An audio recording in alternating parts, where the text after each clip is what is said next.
I'm immensely proud of the role that I get to have as the chair of the Upper Murrumbidgee Catchment Network.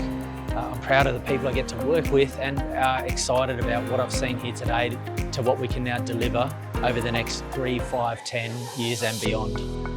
So what was great about today is we got to hear from federal government agencies about federal water reforms and policies and programs that influence our region, as well as state and local government work to help improve our catchments.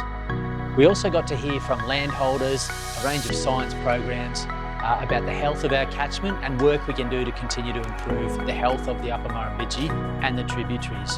The Murrumbidgee catchment is very important to us. Queanbeyan Palerone Regional Council has 2 water catchment areas, so the Shoalhaven and the City Water Catchment Area and the Murrumbidgee Water Catchment Area. So thank you very much for coming to Queanbeyan and really being involved and interested in our river health, because it is certainly very important to us. It is very important to Queanbeyan Palerone Regional Council.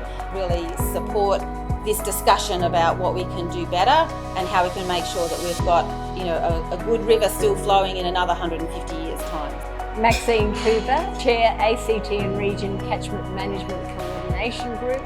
I've had the honour of talking about what's been achieved over the last 3 years. The Upper Murrumbidgee River has gone from being the forgotten river to being front and centre in the focus on policy for its environmental water flows. My name is Dr. Shu-Ann Lovett and I'm CEO of the Australian River Restoration Centre. We're a charity focusing on bringing rivers and people together and empowering people to care for their rivers. So 2 years ago, it was definitely the case that the Upper Murrumbidgee was the forgotten river. And that was the reason that we launched our whole campaign talking about the forgotten river. It's been left behind by all the other reforms in the Murray-Darling Basin. I wouldn't say that it's totally forgotten now. I think it's definitely a river that people have heard about. We've got people in the room today who were not here 2 years ago, like the Commonwealth Environmental Water Holder. We've got people here from New South Wales Government who wouldn't have been here a few years ago. And that's all because we're starting to raise awareness that we can't forget about this river anymore. I'm Tim Purvis, I'm from Icon Water.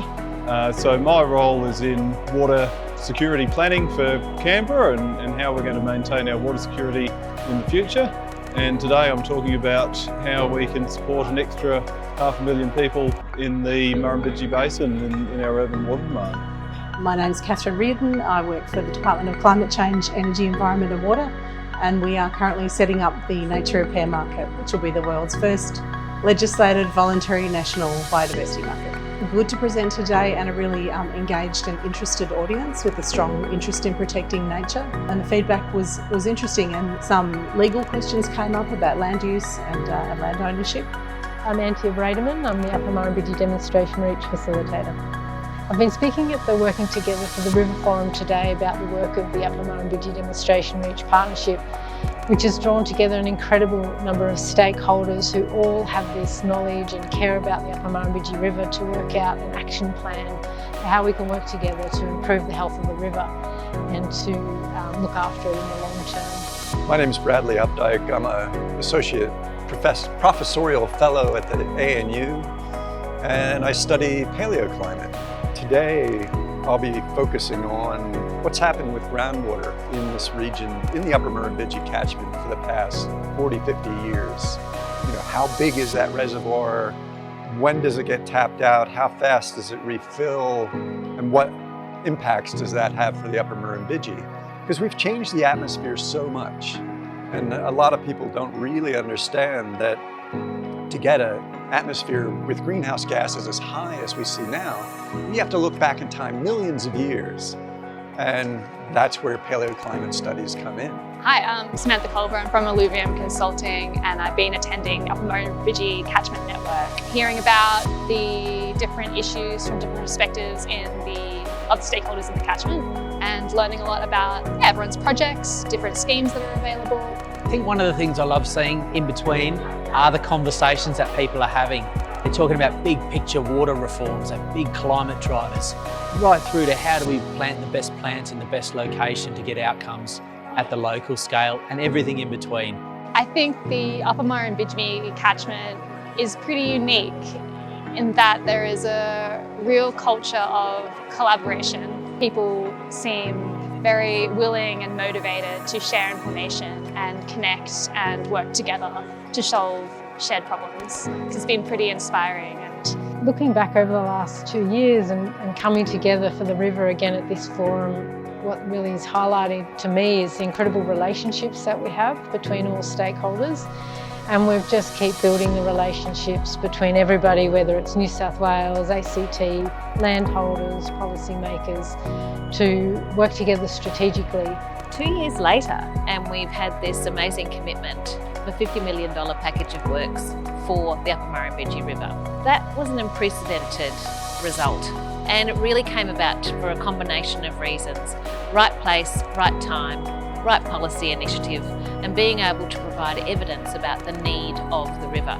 My talk today was really about the need for us to think about what has to happen in order for that money to be gotten out on ground. And it's really about continuing to invest in what I know as our social capital.